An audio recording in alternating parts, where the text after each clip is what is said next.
नमस्कार मित्रों, आज मैं कथा मंजरी में मुंशी प्रेमचंद जी की अमर कहानियों में से एक कहानी विरजन की विदा सुनाने जा रही हूँ। यदि आप इस चैनल पर नए हैं तो प्लीज़ सब्सक्राइब कर दीजिए। विरजन की विदा। राधाचरण रुड़की कॉलेज से निकलते ही मुरादाबाद के इंजीनियर नियुक्त हुए और चंद्रा उनके संग मुरादाबाद को चली। प्रेमवती ने बहुत रोकना चाहा, पर जाने वाले को कौन रोक सकता है। सेवती कब की ससुराल आ चुकी थी। यहाँ घर में अकेली प्रेमवती रह गई। उसके सिर घर का कामकाज आ पड़ा। निदान यह राय यह हुई कि विरजन के गौने का संदेशा भेजा जाए। डिप्टी साहब सहमत न थे, परंतु घर के कामों में प्रेमवती ही की बात चलती थी। संजीवन लाल ने संदेशा स्वीकार कर लिया। कुछ दिनों से वे तीर्थ यात्रा का विचार कर रहे थे। उन्होंने क्रम क्रम से सांसारिक संबंध त्याग कर दिए थे। दिन भर घर में आसन मारे भगवत गीता और योग वासिष्ठ आदि ज्ञान संबंधी पुस्तकों का अध्ययन किया करते थे। संध्या होते ही गंगा स्नान को चले जाते थे। वहाँ से रात्रि गए लौटते और थोड़ा सा भोजन करके सो जाते। प्रायः प्रताप चंद्र भी उनके संग गंगा स्नान को जाता। यद्यपि उसकी आयु 16 वर्ष की भी न थी, पर कुछ तो यनिज स्वभाव, कुछ पैतृक संस्कार और कुछ संगति के प्रभाव से अभी से वैज्ञानिक विषयों पर मनन और विचार करने में बड़ा आनंद प्राप्त होता था। ज्ञान तथा ईश्वर संबंधी बातें सुनते सुनते उसकी प्रवृत्ति भी भक्ति की ओर हो चली थी और किसी किसी समय मुंशी जी से ऐसे सूक्ष्म विषयों पर विवाद करता कि वे विस्मित हो जाते। व्रजरानी पर सुआमा की शिक्षा का उससे भी गहरा प्रभाव पड़ा था, जितना कि प्रताप चंद्र पर मुंशी जी की संगति और शिक्षा का। उसका 15वां वर्ष था। इस आयु में नई उमंगें तरंगित होती है और चितवन में सरलता, चंचलता की तरह मनोहर रसीलापन बरसने लगता है। परंतु व्रजरानी अभी वही भोली भाली बालिका थी। उसके मुख पर हृदय के पवित्र भाव झलकते थे और वार्तालाप में मनोहारिणी मधुरता उत्पन्न हो गई थी।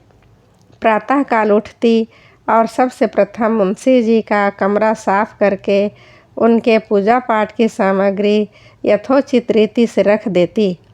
फिर रसोई घर के धंधे में लग जाती। दोपहर का समय उसके लिखने पढ़ने का था।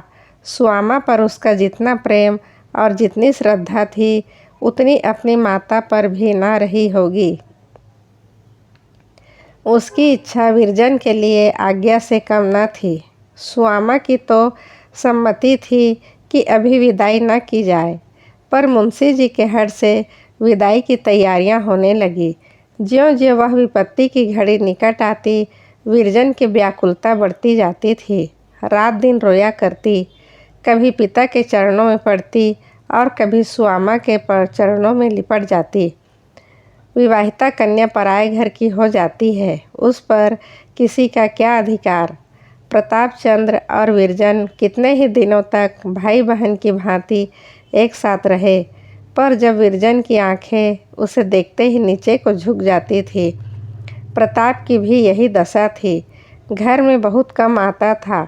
आवश्यकतावश आया तो इस प्रकार दृष्टि नीचे किए हुए और सिमटे हुए मानो दुल्हन है। उसकी दृष्टि में वह प्रेम रहस्य छिपा हुआ था, जिसे वह किसी मनुष्य, यहाँ तक कि विरजन पर भी प्रकट नहीं करना चाहता था। एक दिन संध्या का समय था। विदाई को केवल 3 दिन रह गए थे।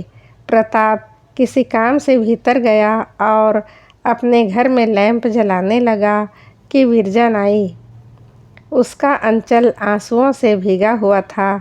उसने आज 2 वर्ष के अनंतर प्रताप की ओर सजल नेत्र से देखा और कहा, लल्लू, मुझसे कैसा सहा जाएगा। प्रताप के नेत्रों में आंसू न आए। उसका स्वर भारी न हुआ। उसने सुदृढ़ भाव से कहा, ईश्वर तुम्हें धैर्य धारण करने की शक्ति देंगे। विरजन का सिर झुक गया। आंखें पृथ्वी पर पड़ गई और एक सिसकी ने हृदय वेदना की यह अगाध कथा वर्णन की, जिसका होना वाणी द्वारा असंभव था। विदाई के दिन लड़कियों के लिए कितना शोकमय होता है। बचपन की सब सखियाँ, सहेलियाँ, माता पिता, भाई बंधु से नाता टूट जाता है। यह विचार कि मैं फिर इस घर में ना आ सकूंगी उसे तनिक भी संतोष नहीं देता। क्यों, अब वह आएगी तो अतिथि भाव से आएगी। उन लोगों से विलग होना जिनके साथ जीवनोद्यान में खेलना और स्वतंत्र वाटिका में भ्रमण करना उपलब्ध हुआ हो, उसके हृदय को विदीर्ण कर देता है। आज से उसके सिर पर एक ऐसा भार पड़ता है जो आमरण उठाना पड़ेगा। विरजन का श्रृंगार किया जा रहा था। नाइन उसके बाल, हाथों व पैरों में मेहंदी रचा रही थी। कोई उसके बाल गूंथ रही थी, कोई जूड़े में सुगंध बसा रही थी। पर जिसके लिए ये तैयारियां हो रही थी, वह भूमि पर मोती के दाने बिखेर रही थी। इतने में बाहर से संदेशा आया कि मुहूर्त टला जाता है, जल्दी करो। सुआमा पास खड़ी थी। विरजन उसके गले लिपट गई और अश्रु प्रवाह का आतंक, जो अब तक दबी हुई अगीन की नाई सुलग रहा था, अकस्मात ऐसा भड़क उठा मानो किसी ने आग में तेल डाल दिया है। थोड़ी देर में पालकी द्वार पर आई। विरजन पड़ोस की स्त्रियों से गले मिली, सुआमा के चरण छुए। तब 2-3 स्त्रियों ने उसे पालकी के भीतर बिठा दिया। उधर पालकी उठी, उधर सुआमा मूर्छित हो भूमि पर गिर पड़ी, मानो उसके जीते ही कोई उसका प्राण निकाल कर लिए जाता था। घर सूना हो गया।